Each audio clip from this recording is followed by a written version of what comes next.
Hello guys, പുതിയൊരു വീഡിയോയിലേക്ക് ഏവർക്കും സ്വാഗതം. കഴിഞ്ഞ ദിവസം ഞങ്ങൾ Neyyattinkara TB ജംഗ്ഷനിലുള്ള JC Daniel memorial open theatre വരെ പോയിരുന്നു കേട്ടോ. ഇന്ന് ഇവിടെ ഒരു സിനിമയുടെ ഓഡിയോ ലോഞ്ചിങ് നടക്കുകയാണ്.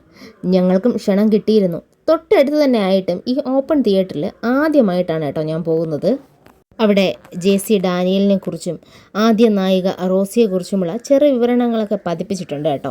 5:30 പ്രോഗ്രാം അറേഞ്ച് ചെയ്തിരുന്നത്. എല്ലാവരും എത്തി തുടങ്ങിയപ്പോഴത്തേക്കും 6 മണിയായി കേട്ടോ പ്രോഗ്രാം തുടങ്ങിയപ്പോൾ. കുറച്ച് കുട്ടികളുടെ ഡാൻസും പാട്ടുമൊക്കെ ഉണ്ടായിരുന്നു. അതിനൊപ്പം പ്രോഗ്രാം കാണാൻ വന്ന ഒരു കുട്ടിയും കൂടെ അവിടെ പാടാൻ അവർ അവസരം ഒരുക്കുകയും ചെയ്തു കേട്ടോ.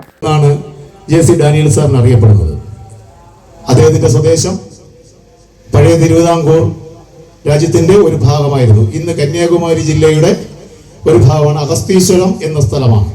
പക്ഷെ അദ്ദേഹത്തിന്റെ ജന്മദേശം അഗസ്തീശ്വരമാണെങ്കിലും അദ്ദേഹം പൂർണ്ണമായും നെയ്യാറ്റിൻകരയുടെ പുത്രനാണ് എന്ന് വേണമെങ്കിൽ നമുക്ക് അവകാശപ്പെടാം. അദ്ദേഹം സിനിമയിലൂടെ കടന്നുപോയ ഒരുപാട് ബുദ്ധിമുട്ടുകൾ അനുഭവിച്ച ഒരു വ്യക്തിത്വമായിരുന്നു.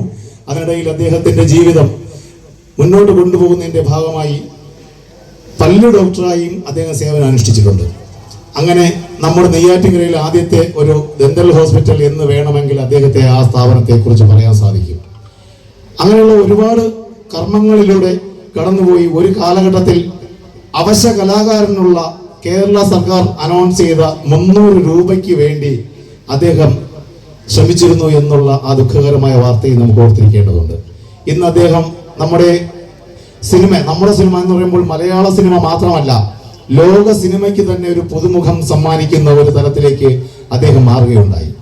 അപ്പൊ ഈ ഒരു നിമിഷം അദ്ദേഹത്തെ ഒരു നിമിഷം ഓർത്തുകൊണ്ട് അദ്ദേഹത്തിന് വേണ്ടിയിട്ട് നമ്മൾ ഒരു നിമിഷം എല്ലാവരും എഴുന്നേറ്റ് നിന്ന് അദ്ദേഹത്തെ ആദരിക്കേണ്ടതാണ്. അപ്പോൾ ഞങ്ങളിവിടെ വന്നിരിക്കുന്നത് രാജേഷ് വടകോട് എന്ന സംവിധായകൻ കാരണമാണ്. രാജേഷിനെ പറ്റി പറയണമെങ്കിൽ ആളൊരു ആശാരി പണിക്കാരനാണ്. തൻ്റെ ജോലിക്കിടയിലും ഇഷ്ടങ്ങളെ ഒഴിവാക്കാതെ എഴുത്തും ചിത്രീകരണവുമായി ആൽബങ്ങളും ഷോർട്ട് ഫിലിമുകളും സംവിധാനം ചെയ്തു. 2 സിനിമകൾ അദ്ദേഹം സംവിധാനം ചെയ്തിട്ടുണ്ട്. രാജേഷ് വടകോടിൻ്റെ ഒരു വട്ടം കൂടി എന്ന സിനിമയുടെ ഓഡിയോ ലോഞ്ചാണ് ഇവിടെ നടക്കുന്നത്. അഡ്വക്കേറ്റ് തലയിൽ പ്രശാന്ത് അധ്യക്ഷനായി.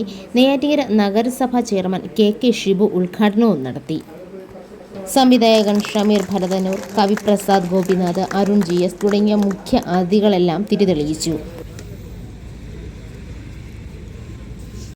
ഉദ്ഘാടനത്തിന് ശേഷം ഒരു വട്ടം കൂടി എന്ന സിനിമയുടെ ട്രെയിലറും അവിടെ പ്രദർശിപ്പിച്ചിരുന്നു. ഒരു മുൻ പരിചയമോ സഹായമോ ഇല്ലാതെയാണ് രാജേഷ് വടകോട് ഈ സിനിമ എന്ന മായാലോകത്തിൽ എത്തിപ്പെട്ടത്. അമ്മക്കണ്ണൻ, രഘു, 32 ഇഞ്ച് എന്നീ സിനിമകൾ രാജേഷ് വടകോട് സംവിധാനം ചെയ്തവയാണ്. ഒരു വട്ടം കൂടി ഓഡിയോ ലോഞ്ച്.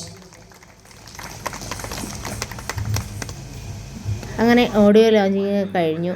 അവിടെ പിന്നെയും കൊച്ചുകുട്ടികളെ പരിപാടികളൊക്കെ നടന്നിട്ടുണ്ടായിരുന്നു. അപ്പോൾ ഈ പടത്തിന് വേണ്ടി എല്ലാവിധ ഭാവുകങ്ങളും നേരുന്നു. ഒരു വട്ടം കൂടി എന്ന സിനിമ നല്ലൊരു വിജയമായി തീരട്ടെ എന്ന് നമുക്കെല്ലാവർക്കും ആശംസിക്കാം.